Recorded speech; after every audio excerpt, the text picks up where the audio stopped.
Hey everybody, welcome back to my channel. My name is Iris, and for those of you who know me personally and who have been following my channel, you may know, well, you would know if you've been following me and you know me personally, you would know that I have been going through the pain of a breakup, and a breakup that I actually initiated. I decided to leave a relationship that I was unhappy with. And around the 3 month mark, I did a video to talk about the progress and where I was at and what I was doing to help me move through it in those early stages. So at that point, that was the 3 month mark. And now I'm in the 7 month mark, and I want to give you an update about where I'm at and how I'm doing and some of the things that I have been doing and some of the awarenesses that I've had over the past 7 months that they're really significant for me in my own healing. So let's start at the 3 month mark. At the 3 month mark, I was really all about distracting myself with work, distracting myself with a movie, Eat, Pray, Love. At that time, I think I watched it about 6 times already in that 3 month period, just because I felt such a connection. And I think at the end, there was hope and optimism.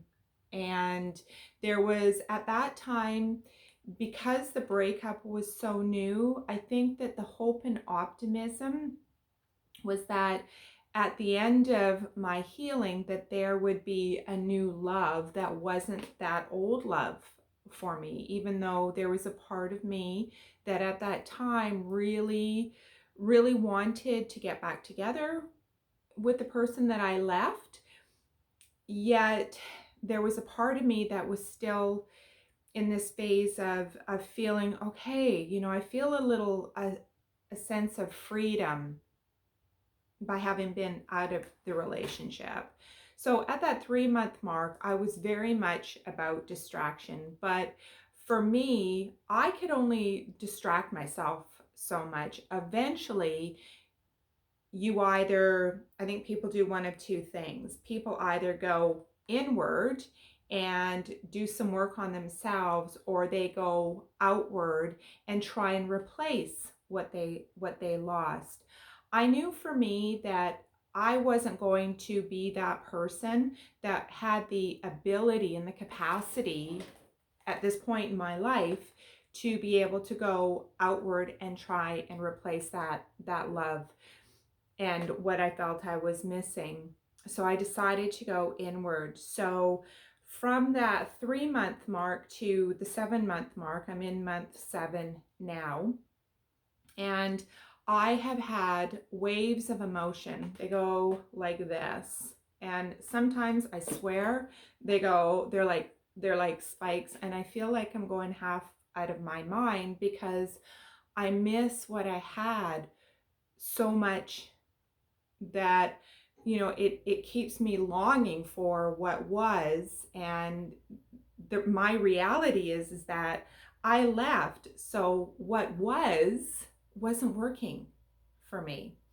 And so some of the things that I have been doing as I go inward, and I talk a lot about this when I work with clients in things that I post on social media, even people that I talk to in passing, whether it's family or friends.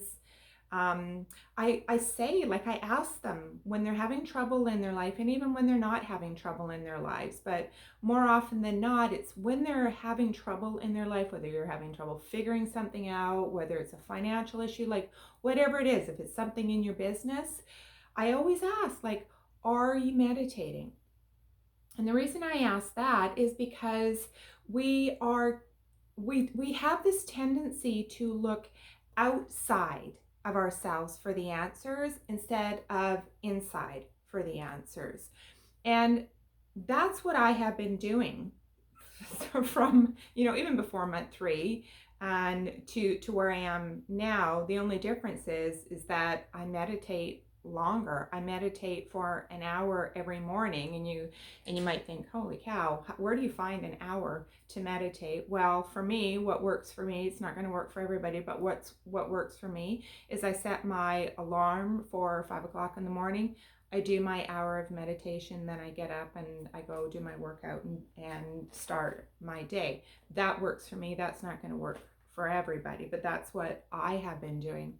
And I think the biggest epiphanies that I've had about leaving my relationship and working through this heartbreak and pain have been a couple of things.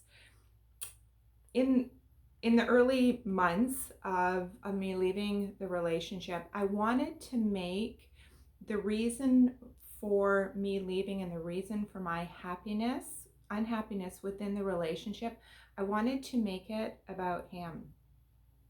And I did, right? We do that by the complaining to our friends and basically anybody who will listen. We talk about what the other person did that made us so unhappy. And at the end of the day, it's not somebody else's responsibility to make us happy. It is our responsibility to make ourselves happy. And so over the course from month 3, once I stopped with the distraction part and started really working on myself and searching within myself about how did I show up in this relationship? What was my contribution to my own unhappiness in this relationship? And it wasn't about him at all. It was all about me. And I'm going to share a little bit about how that was all about me now. So when he and I got together, I didn't really realize it along the way. I think I had this deep inner knowing how broken I was. I was really broken when I got into this relationship. And I gravitated to him and his charisma and his charm and this amazing smile that he has, that it just made me feel so light and easy. And he's super funny, and he was super funny. I'm sure he is equally super funny because that's just who he is. The problem is that because I was so broken, I eventually, after you get through that honeymoon phase, I was so broken that I needed him to be a certain way so that I felt validated, loved, and validated. And that's kind of where all the trouble began, because when I got into the relationship, I was basically high flying. I was doing really, really well in my career. I was making a ton of money. And the way I got love and validation is by over giving of myself, like my time, my money, my generosity. I mean, I would give generosity where in so much like sickly overload that the people, it actually made him uncomfortable because I was so overgiving.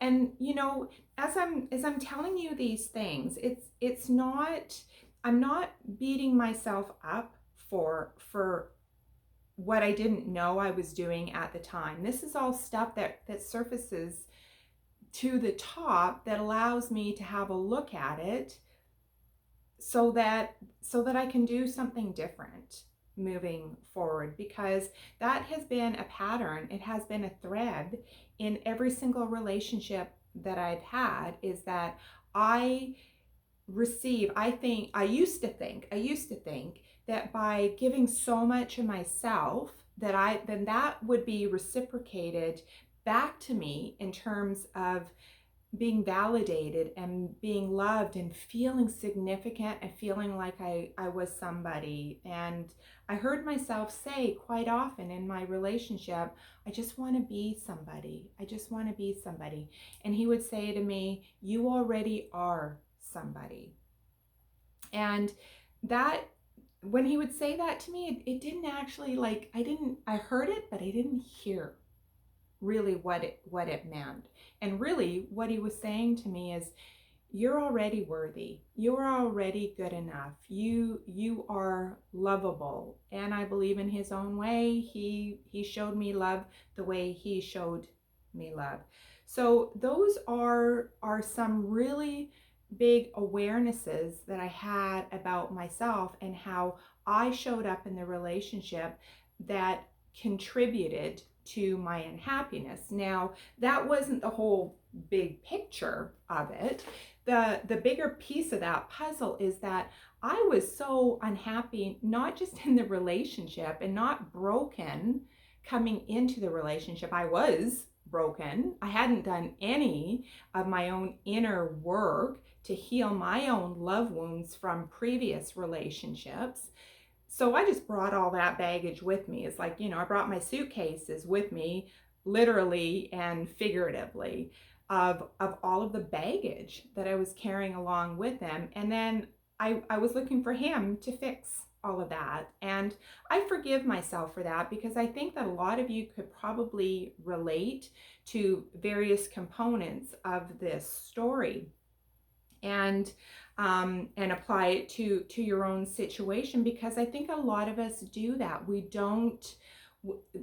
just all about love. We're brought into this world as love, and we get love from our parents until somewhere along the way it stops, and then for the rest of our lives, what are we doing? We are looking for love and validation. And it doesn't matter if you were raised in a really great, loving, supportive environment, whether you had lots of family support around you, whether you came from a really crappy upbringing.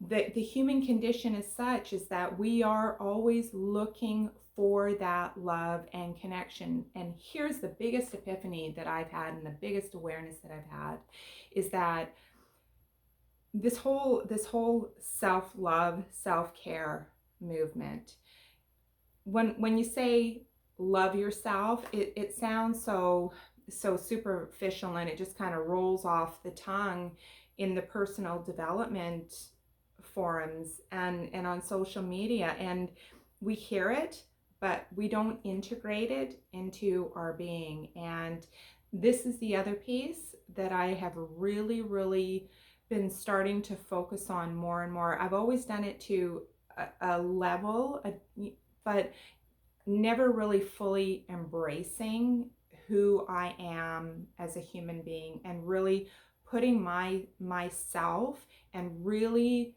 taking care of myself in a way that I've never taken care of myself.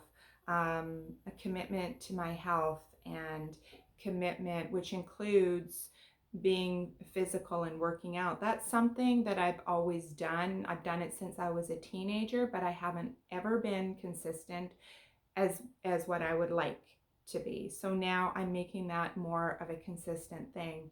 What I eat, things that I listen to on the radio, shows that I watch, things music that I listen to, everything. Everything. I'm feeding my soul with positivity and things that make me feel good, and taking care of myself at a very deep level in that way, and coming to see my own true value, because I never saw that in myself, my own true value in myself. I always looked externally, as I said, for that validation that I was good enough, that what I had to share was good enough, that how I presented myself was good enough, that what I had to say, what I had to to post on social media, anything and everything. It was all about, how does the world see me and how can I get love and validation, because I didn't feel good enough.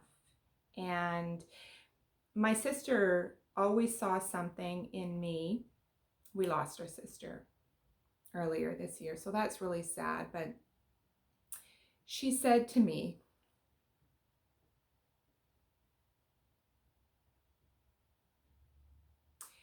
she always believed in me. My problem is I didn't believe in me. And if you look around, people in your surroundings, quite often they'll see something in you that you don't see in yourself. And it doesn't matter how hard they beat the drum of how awesome you are. If you don't believe it yourself, you will always look for that external person, addiction, environment, whatever it is, to help you prove your worth. And quite often we never find it. We'll never find it externally. We might find it externally temporarily, but it's not sustainable. And once we find it within, that's sustainable. So those are some of the things that I have been doing during this transition time, in how I'm making myself happy and with myself from the inside out, because I've come to realize that I lost all my things, quite literally. I lost all my things when I was let go from a very lucrative corporate job. Like, that was just like everything came crumbling down around me. That was really hard. And so this year and last year has been really overcoming not just a decision that I made. Well, you know what? Everything changed around me because of a decision that I made, subconsciously, probably a couple years ago, that I wanted to change my life. And things just started falling apart for me, like, everywhere. I had this great job, but I sure wasn't happy in that great job. And just life kind of happened. But anyways, so I hope that this video has some relevance and some meaning for you, and that some of my experiences and some of my insights are going to be helpful for you. Thank you so much for watching. I know that we're like 18 minutes into this. Thank you for watching. Do leave a comment. Do share it for anybody who needs to hear this, because I know a lot of people in this world are really hurting. And I hope that they find some comfort, that there is more on the other side of that pain. And one thing I want to say too is, I did do a video on why relationship jumping, aka the rebound, is not a healthy thing. And because if you're not dealing with the pain up front, you're going to have to deal with the pain eventually. And that's it for now. So thank you for listening. Thank you for watching. Leave a comment, and we'll see you again soon. Bye.